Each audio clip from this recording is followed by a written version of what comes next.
all the little exciting things. All right, we're live. We're live. Josh, great to see Awesome. you. Friends, we are live in Christian Podcasters Association, my personal feed, and all the way across the internet from here to there. I'm so grateful that you guys are here. We are going to have a really great conversation today. If you're a podcaster and you're looking to monetize, this one's for you for sure. And do you know any podcasters, Josh, that don't want to monetize? They're few and far between. Hopefully not that many. That's right. Not very many. I think that's the goal of many of us when we get into it. And then we learn some things and we're like, oh, okay, maybe I'll build some audience for a while, but that's okay. Right. That's all right. So we're going to talk about all that. But friends, I want to know if you're watching us, give us a like. I'll see that. You can always, in the description, there is a link to tell whatever platform you're on that we can put your name and face up here. So tell us about your podcast. I'll put it up on the screen for a little bit. And also tell me, I'm going to just ask one question. What was your 2023 like for your podcast? Right? Give me 1 to 2 words for that as well as we're going. And while we do that, let's see. Do you have any favorite podcasts, Josh? Oh man, I do have a bunch. I'm into, personally a lot of health and wellness podcasts. So Huberman Lab, Peter T is The Drive. On the kind of business side, I love the Colin and Samir show. All In is great. I definitely listen to Rogan plenty.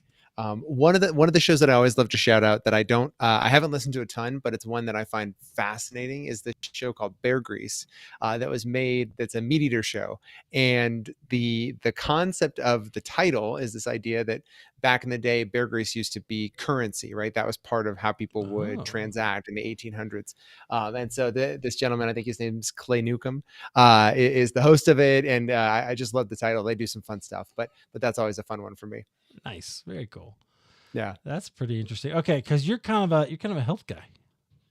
I try to be. Yeah. Love to stay healthy. I've been an athlete all my life, trained in the martial arts for most of it, played football for a moment and am into ultra running now. So keeping busy. Yeah. Okay. Well, we're going to talk about that, but, I'm trying to figure out, there's a way to go live on Instagram and I have no idea. I'm going to have to keep working on it, but that's all right. We got some folks following us. Hey friends, if you are watching, tell us about your podcast. Would love to hear your title.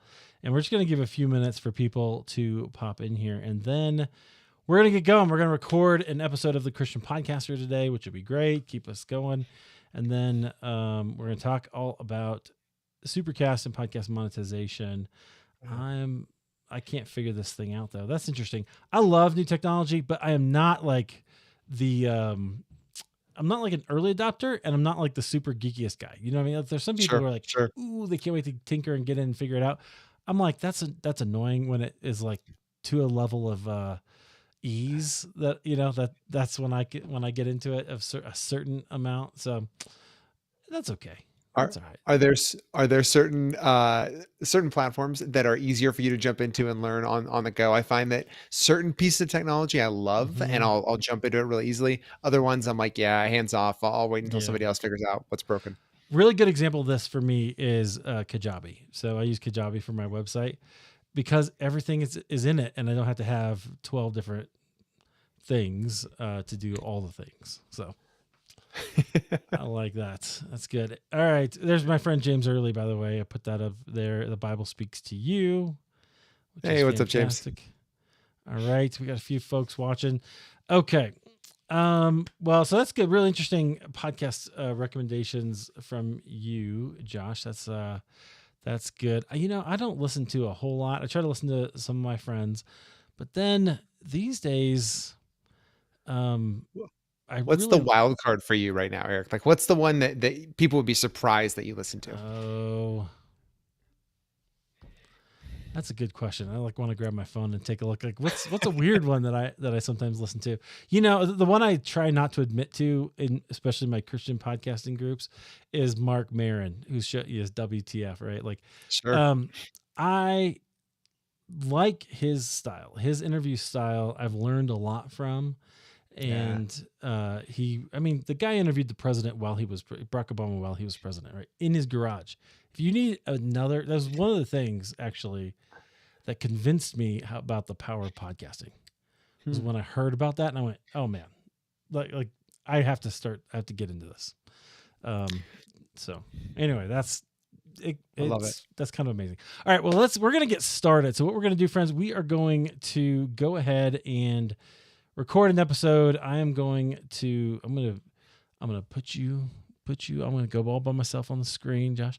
And then I'm going to hit record, and then I'll introduce you, and then we will record the episode. Friends, as we're talking, if you have questions, put them in the chat. I would love to have those, and we'll answer them at the end. So that'll be really a good time for us. I'm going to hit record and we will go. All right. Well, hey friends, welcome back to the Christian Podcaster. As always, I'm your host, Eric Nevins. So grateful that you are here. The Christian Podcaster is the official podcast of Christian Podcasters Association. Hey, if haven't joined us already, you should do that on Facebook. Just search the group Christian Podcasters Association. And you can always go to ChristianPodcastersAssociation.com to find out everything that we do, including coaching and memberships and all kinds of ways that we can help you solve your podcasting problems.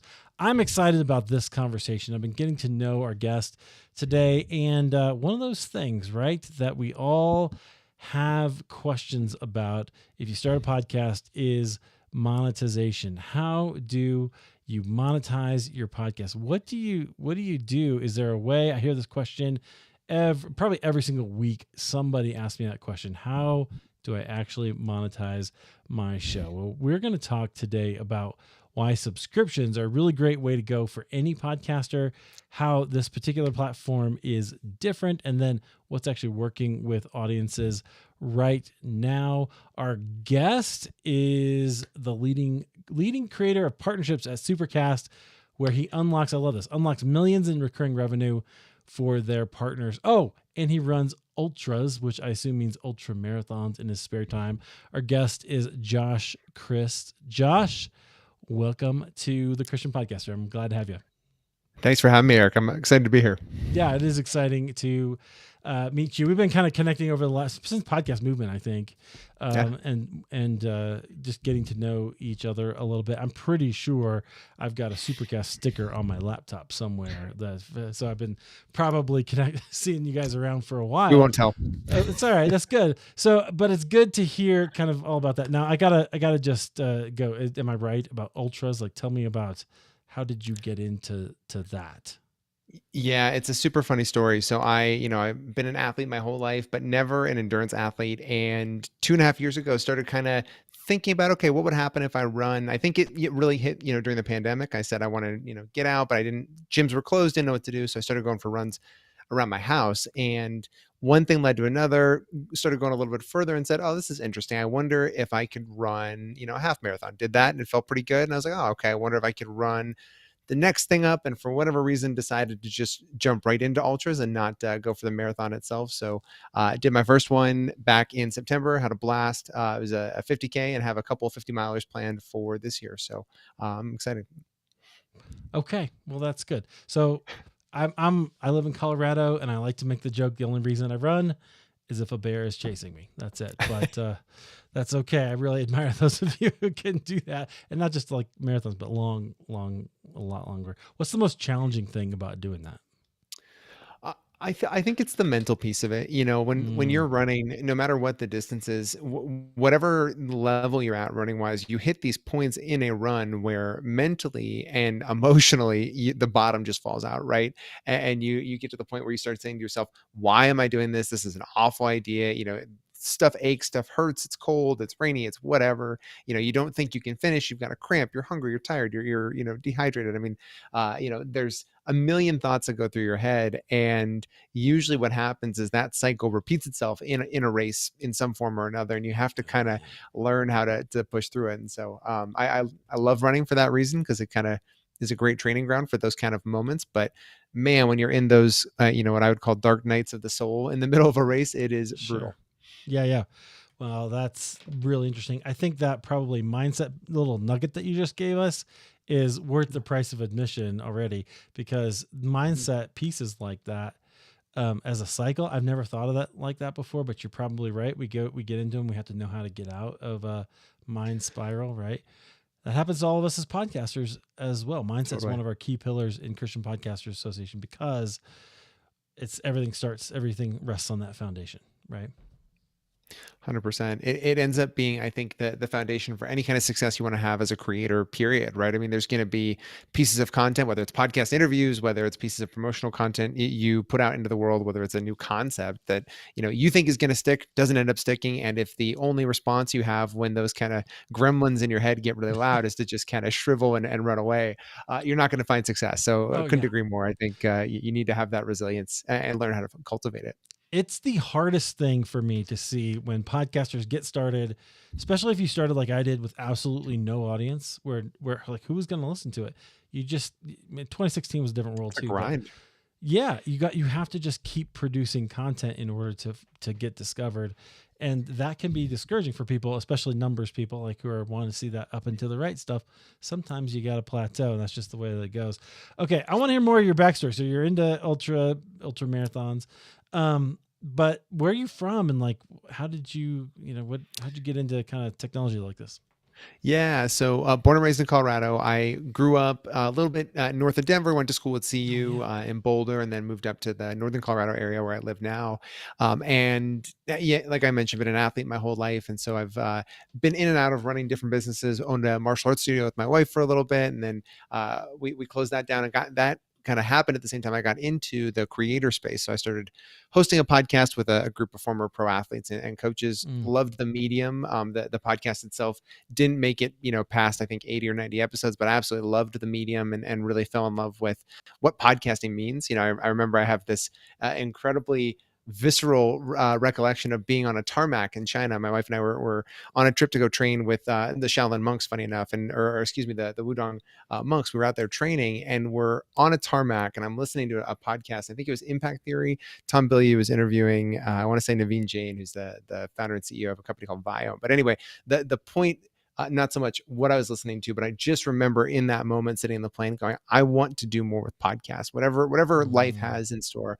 I want to do more with this medium. So, fast forward a couple of years, I was in PR working with podcast creators to place guests and kind of work on the interview side of things. And then found Supercast and really fell in love with the idea of working closer on the creator monetization side and helping creators unlock the impact and revenue that I was seeing them generate for the clients that I was working with and bringing to them. I wanted to kind of get to the creator side of this technology and this content. I love that. Okay, we're going to talk a lot about Supercast, kind of what it means, how podcasters can use it. The one thing that I wanted to mention to you is I'd love to see you at one of the Colorado podcaster meetups coming up. So I don't know. I'll have to make sure I get you that invite because Would love usually to. they have one in Denver somewhere. I don't know if it's every quarter or a couple times a year, but that'd be really great. I think you'd meet a bunch of podcasters. It'd be fun. My kind of So people.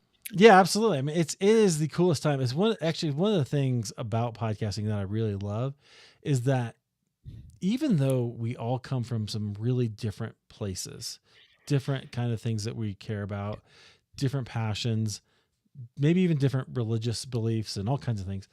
Um, the podcasting brings us together and brings us together as a thing that we all have in common. We all have to go through that common struggle to get something out. And it really is a neat community who wants to help each other because of that. So that's why I love to go to those things. I've seen, pretty consistently through podcasting, one of the tighter communities out there, just in terms of a business ecosystem and a creator ecosystem. I think there's something very unique about what it takes to be successful as a podcaster that allows you to have maybe more empathy, more humility Mm. when interacting with other members of the community too, especially when they're up and coming. Amen. I love that. Okay, well, I want to talk about Supercast because you and I have been talking about it. You've been showing it to me, and I think it's pretty interesting. And as a way of monetizing, as a way of connecting also with your audience, which I think is pretty cool. So, what is it? And then give us that kind of broad overview.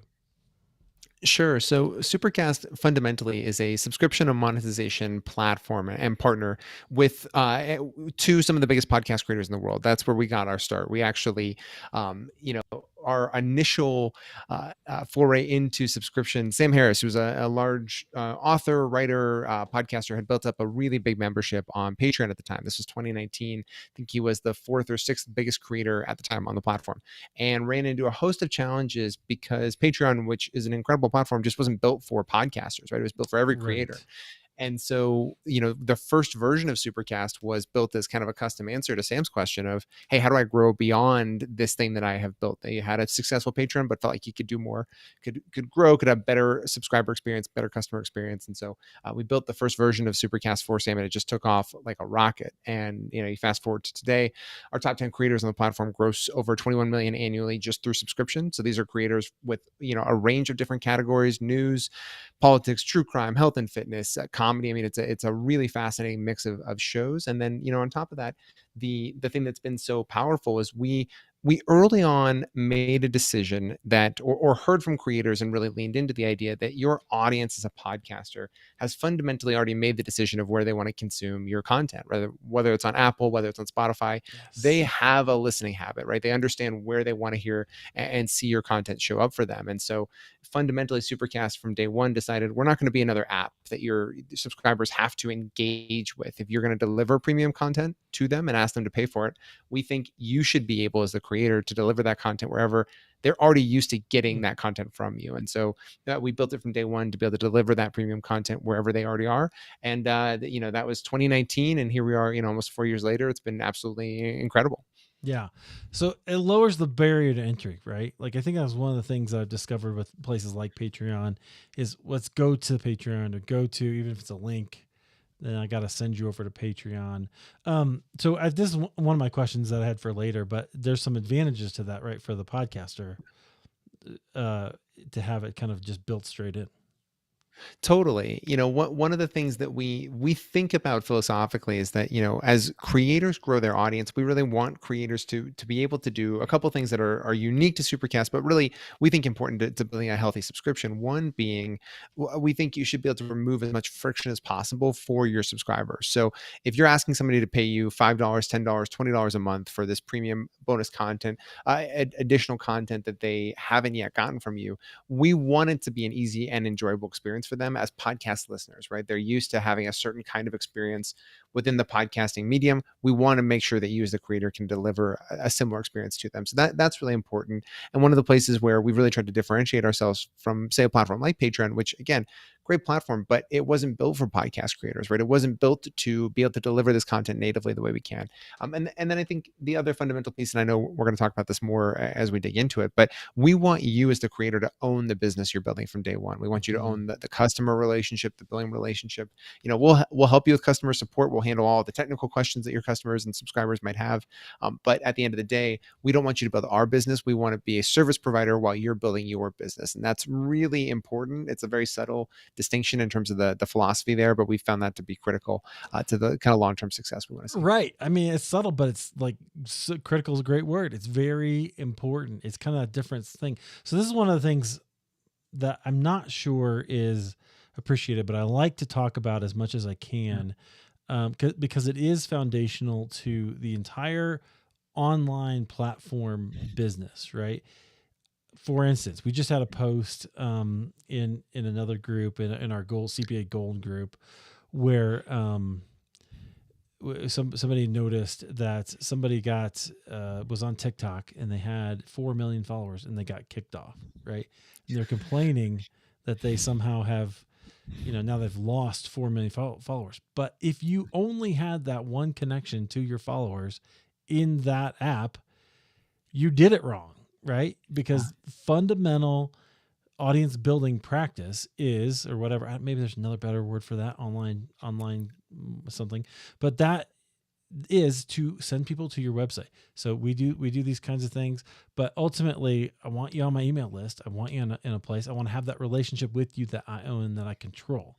And that is really important. And so that was actually one of the key things that when you told me it, that was like, oh, actually that resonates with me deeply, because I want to own and control those I want to own that relationship so that I am managing it, and that it can become what I want it to become, not what the platform sort of dictates.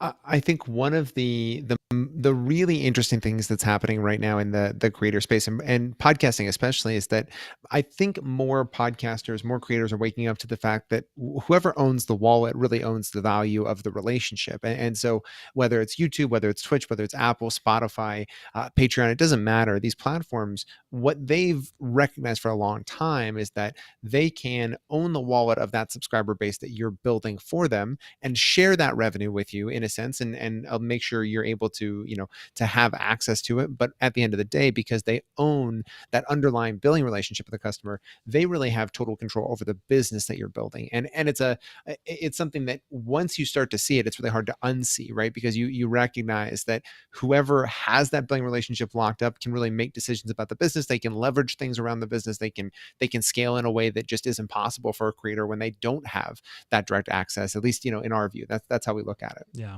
Okay. One other thing I want to highlight is in a world where it seems like companies don't care about customer service, right? Like where really I've heard so many horror stories. I had one last week and I just couldn't believe the customer service experience I was getting. I was just trying so hard to be nice. I was in customer service for like 15 years.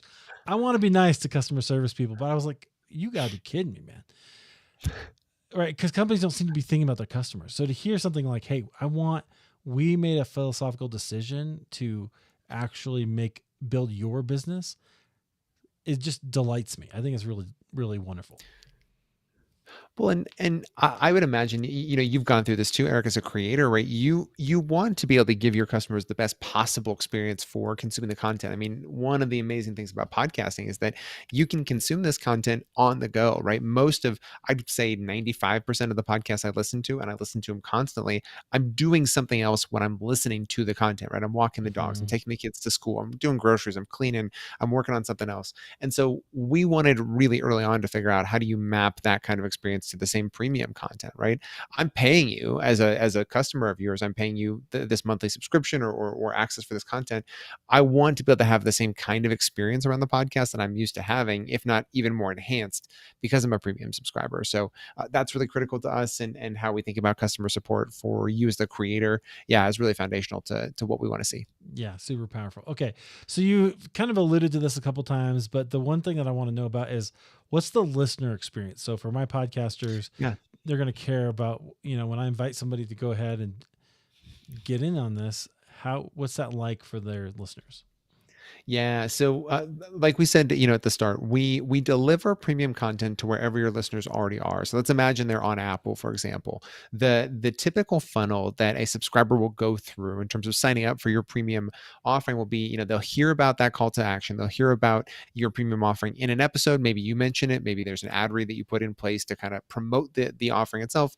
Maybe they see it in the show notes, but they'll end up clicking on a link or going to your landing page, right? That you've been able to white label and brand, and then you're going to present them with what are the offers for your subscription. Maybe it's a single tier offer, $5 a month. Maybe it's 2 tiers, whatever customization you want to put in place around the offer. But that's step one, is they hit your landing page. Step two is they're going to input their payment information once they choose which plan they want to subscribe to, and then, and this is really where the magic is, step three, we take the liberty of saying, hey, okay, you've signed up.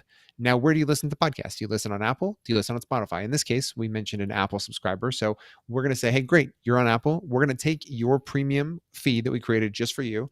We're going to automatically send it back to Apple Podcasts, subscribe for you in that podcast player. So now, without doing any work, your subscribers in 3 steps have had the premium version of their content and their feed dropped right back into their podcast player. They're automatically subscribed to it, and they've already paid you for the experience. The subscription is set up. Now they can just consume the content the way they're used to. Yeah. And then does it just charge them every month and it just goes That's on the right. same day? Exactly. That's right. One of the things that, again, is a subtle distinction, but we think is pretty foundational to how customers are used to engaging with subscriptions. When you and I buy a subscription to a software product, right? Maybe, or to, I mean, it could be anything. It could be a food box, right? It could be Right. any kind of subscription. We expect to be billed on the same day each month. That's how subscriptions work. One of the things that's different when you don't own the customer relationship, say an example, being Patreon, they might be billing your customers on the same, let's call it, on a monthly cycle cycle, but not the same day every month. So maybe the 5th of the month is when all of your customers get billed for that subscription. But if they signed up, on the 2nd of the month, they might have just paid and then they'd get billed again. So there's all these funny things and funky dynamics within the billing relationship for most of the premium content out there for a lot of creators that they aren't aware of because they don't own that relationship. So for us, it's super simple. If your customer signs up on the 17th of the month, that's the day that they'll be billed for as long as they're a subscriber. Yeah, I think that's great. That is sort of meets the expectations, right? I think that's sort of Right. the bar there. I love that. Okay. So I'm curious. We've talked about subscriptions, maybe levels, maybe different kinds of things like that. I know that a lot of people have tried something like a Patreon and been like, I don't know that this is, maybe they've had trouble either keeping up with content or creating something that was a little too hard to keep up with in addition to their podcasting content. What do you see that is working for people? What kind of things, what kind of subscription models can people create for their listeners that you see really works? Yeah. So we have a pretty consistent playbook for this question. So, first and foremost, what we typically see across our top 20 creators, and we use that to inform the recommendations we make for any creator we work with, is that the average, top 5% of your audience on average will typically be able to convert into premium subscribers. So if you're getting 1,000 downloads an episode, if you're getting 100,000 downloads an episode, using 5% as kind of a benchmark is a good way to think about what's possible for my subscription. And the typical difference between a show and offering that might convert at 1 or 2% versus 5, 6, 7, or maybe even 10% or more, we have creators that convert over 15% of their audience, is the mix of benefits. And what that usually looks like is things like ad-free, early access, bonus content is usually a great thing to include. And the bonus content that we see performing really well on the platform might be something like an AMA, so an Ask Me Anything style question, where subscribers are submitting questions and you're answering a select group of them on a weekly basis or monthly basis. Maybe the bonus content is behind the scenes of what goes into making an episode. Maybe that bonus content is extended versions of the content you're already publishing. So there's maybe this concept of an uncut version, right? Where if you record for 90 minutes, but you only publish 45 of those minutes, maybe all 90 should go to premium subscribers. Oh, wow. And in terms of bonus content, that's net new content, right? Something that's never been produced before that you're thinking of as a new segment. What we see work really well for creators is very what we would call low production content, right? So a lot of times when somebody becomes a subscriber, one of the things they want to do is just support you as the creator. They've gotten so much value from your free podcast for a long time. They want to support you. They want to help demonstrate that support, and they just want more access to your world typically. And so one of the great stories that I love to tell, we had a creator who, when she launched, she put a lot of energy into a couple different bonus segments. I mean, she was doing some incredible ideas of bringing together different partners and vendors to put together these really cool interviews and different concepts of new shows that would be for premium subscribers only. And when she launched, she didn't have the growth that she wanted and had to pull back some of that content because it wasn't sustainable. She was working really hard to try to produce extra content. And what was so interesting is she decided one day, well, what if I just open up my phone and record a little, voice memo about what I'm thinking about right now and just drop that in as a premium, voice memo from me to my premium subscribers. And they loved it. And so her offering became, hey, once a week, you'll get a 15 to 20 minute just memo from me. It's a little thought on what's going on in my world. So that kind of bonus content we see perform really well. And typically it's content that gives the audience a sense of more access to you as the creator. Yes. I'm so glad you said that, because that's exactly what I was thinking. Access. So one of the things that people will pay for is access to the people that they are interested in, right? So the people that they are, if I'm following a podcaster, I want to get a little more in their world and hear more from them. Maybe unfiltered comments, things that aren't like, okay, I know that, people talk a little bit differently when it's a little more closed.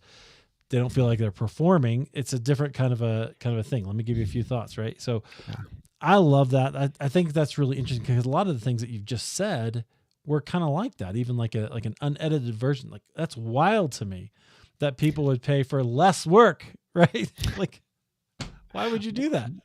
One of the elements of podcasting that I love so much is that when you have spent, if you think about your listeners, right? If you have a show that's been around for a year or two, it's very likely your audience, especially that really top committed portion of your audience, has listened to you for hours, right? They've been in Mm-hmm. you've been in their head having conversations with them, or they've been a fly on the wall to the conversations you've been having for hours. And so one of the things that I think creators underappreciate is, because of that dynamic, oftentimes what I, as an audience member, want is just to hear a little bit more about how you think when it's not an interview, or when it's not the main mic on kind of moment. And Right. that becomes a superpower for you as a creator, because you're right, it doesn't necessarily require you to come up with this crazy new concept of a show or bonus content.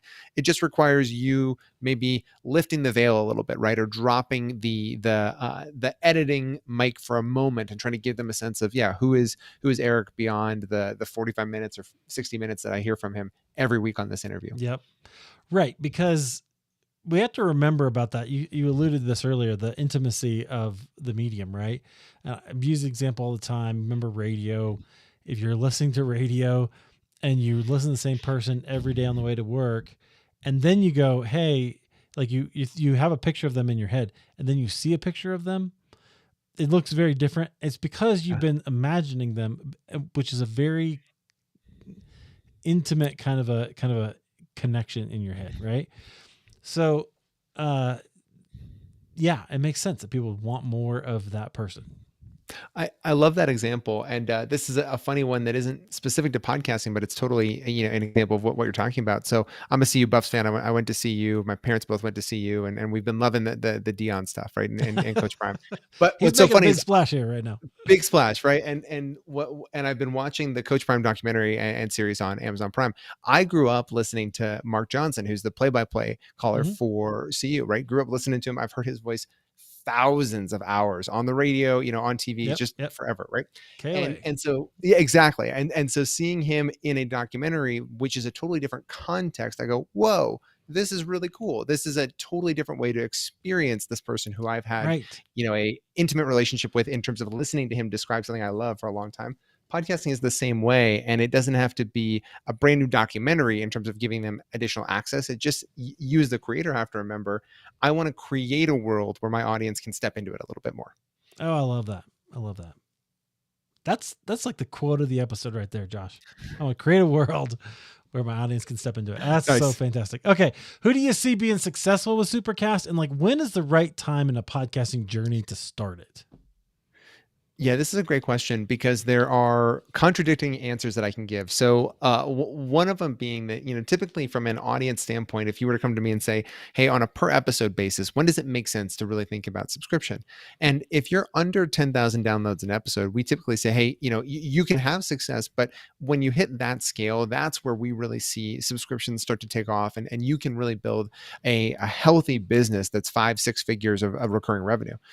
The flip side of that, which I love, is that one of our top 20 creators is a show that gets just a couple thousand downloads an episode. It's not big, and they have managed to convert nearly 50% of that audience into premium subscribers. And one of the things that's so compelling about that example is it really speaks to the offer you're creating for your audience. So the short answer, or I guess my long answer to the short question of who is it right for and when, is if you have a really clear understanding of who your audience is and what you can deliver to them that would be of value, and that the understanding feels just very timely and clear, really Mm-hmm. you can start at any point. There's certain points of scale where if you decide I want to make 10,000 through subscription, or 100,000 or a million through subscription, some of that is going to be a function of just the scale of your show, right? If your Right. audience is only 100 people, it's probably going to be hard to make that much money.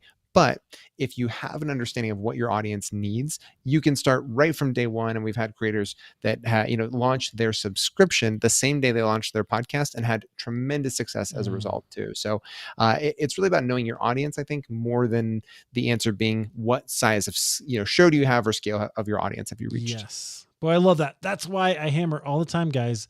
Know who you're talking to. Know what you're offering them. Know what they get by listening to your show. Know about the transformation that they want, need, and are going to experience by listening to you, engaging with you. That's what you got to do. And then if you can talk to them and get some of their language, learn what they want and the felt needs that they have, that's where you can create something else that you can actually that they really want, right? So that's Absolutely. so powerful. Okay.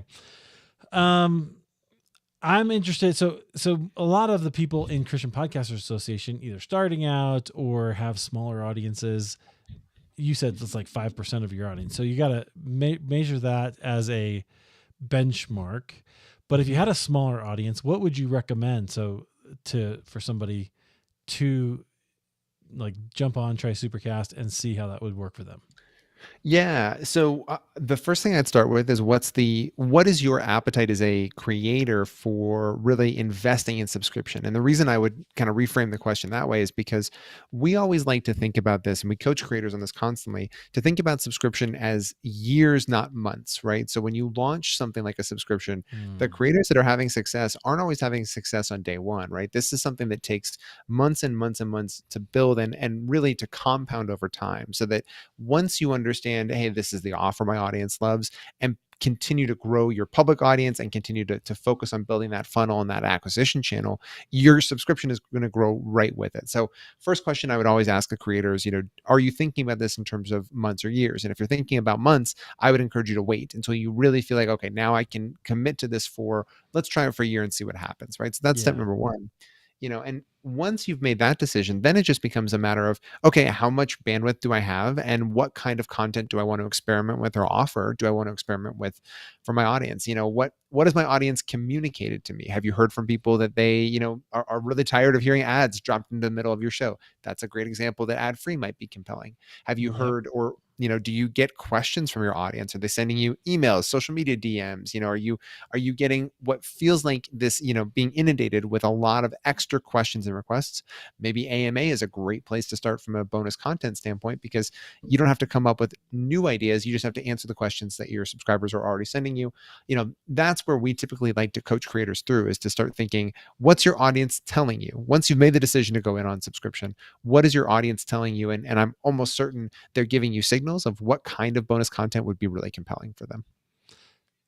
Yes. Okay. So once again, listen to your audience, friends. Like, listen to what they're saying. Listen to what they want. This is how everything hinges on that. I mean, like, this is all foundational. But what I love is that you guys have taken that and built this thing on top of it. Super cool. That is really great.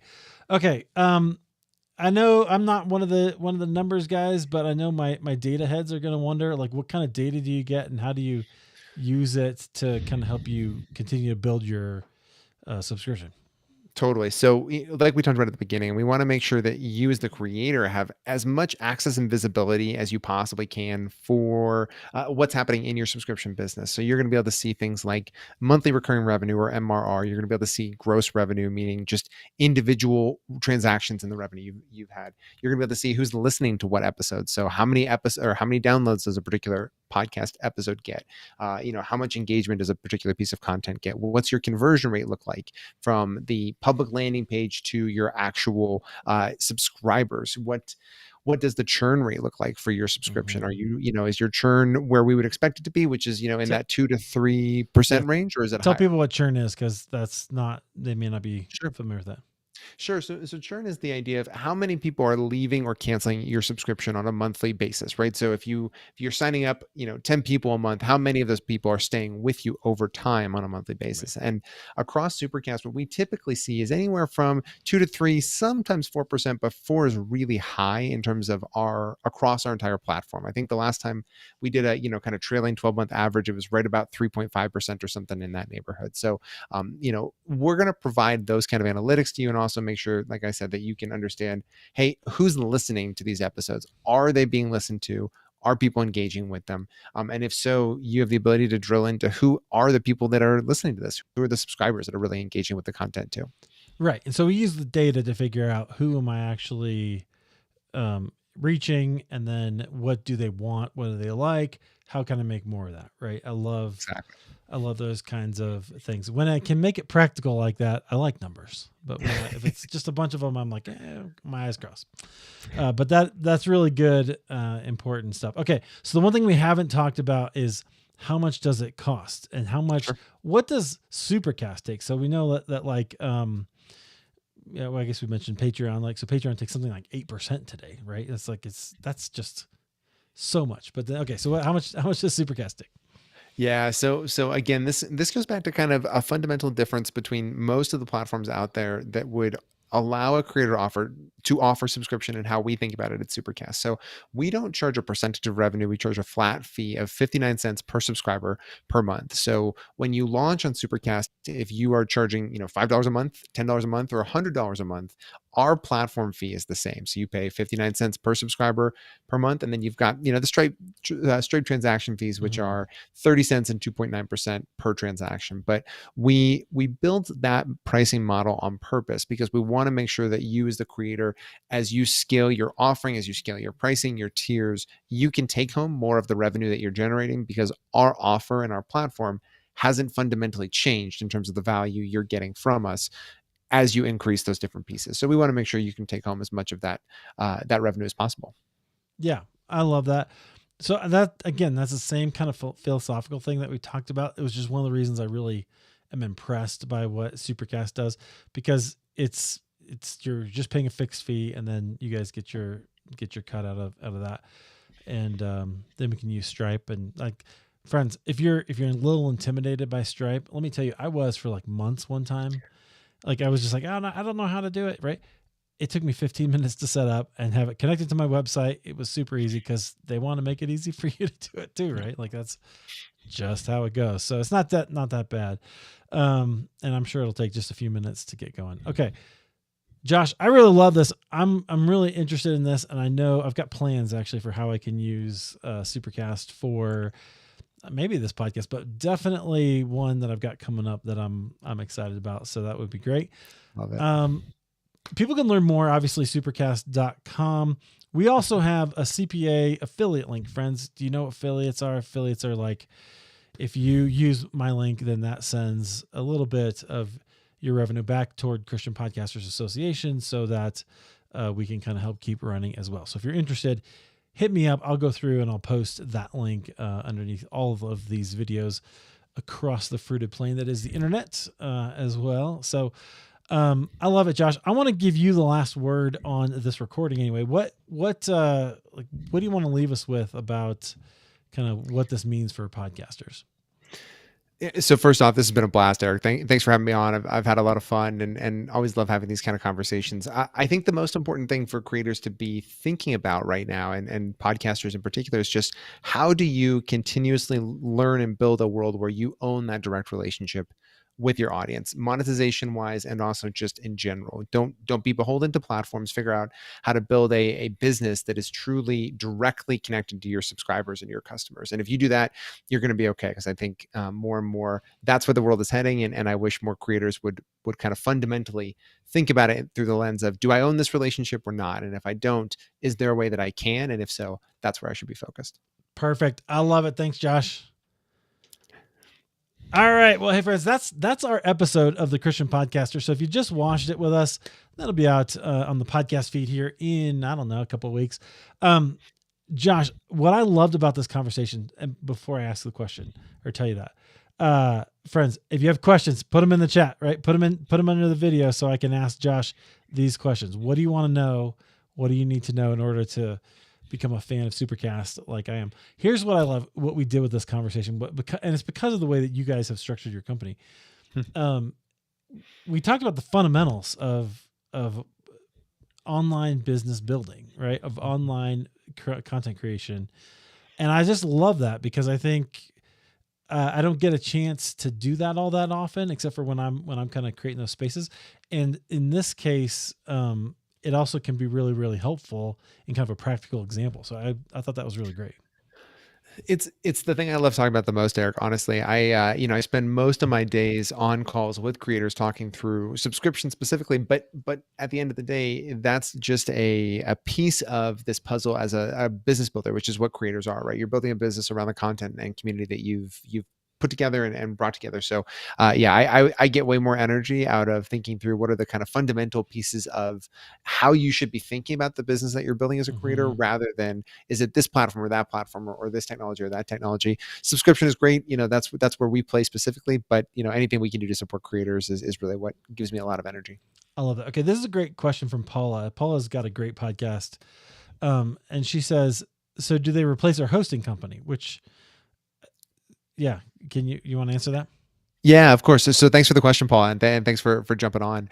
No, we don't. So one of the things that's important to think about with Supercast is we are a complement that sits on top of your existing hosting provider. We host your premium content, but the public hosting, whether you're on Megaphone, Libsyn, Acast, Simplecast, doesn't matter. That stays the same. We can integrate with those platforms. We have some great sync functionality to be able to pull ad-free versions of your content into Supercast, but we host your premium content, which lives on top of your public host.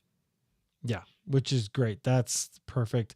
I was going to go back and look at more questions. Friends, if you have any other questions, I know we got a couple.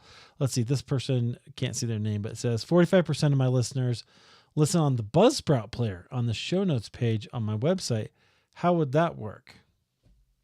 So this is a great question. I think, fundamentally you would be able to, if they're listening to your show on the Buzzsprout player, my guess is we wouldn't be able to say drop the premium feed into the Buzzsprout player specifically. Actually, no, let me think about that for a moment.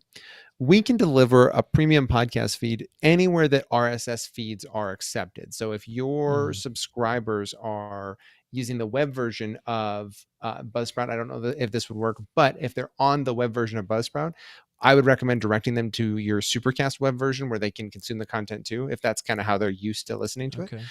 But if Buzzsprout has an app, or if they use Overcast, Castos, Pocket Cast, anything like that, we can deliver the premium content there without any trouble. Yeah, I think that's pretty interesting because one of the things I teach people is you're going to have a show notes page for your podcast. And so I think they're talking about that embedded player, right, that you get from your host and posted in there. So they would want to listen to they'd subscribe to the feed wherever they listen on the go, not on their thing. Interesting. Totally. Yeah. Okay. So that's maybe something to consider. And maybe you just want to train your audience a little bit to go to wherever. Right. You can do that. And one of the great things about what you build with Supercast is that you have the ability to deliver. If somebody loves listening on their computer, let's say, whether it's at, they like to do that while they're working, they just have their computer open for whatever reason, and that's where they consume the content itself. You can mirror that experience with Supercast by saying, hey, log into your Supercast dashboard. Here's where your bonus content lives. So you can create a similar experience for them, but it probably won't be on the same landing pages where they're used to consuming that content for, your public podcast. Right. Okay, that makes sense. I like it. This question came in: could the bonus be a monthly group Zoom call? Totally. You could do.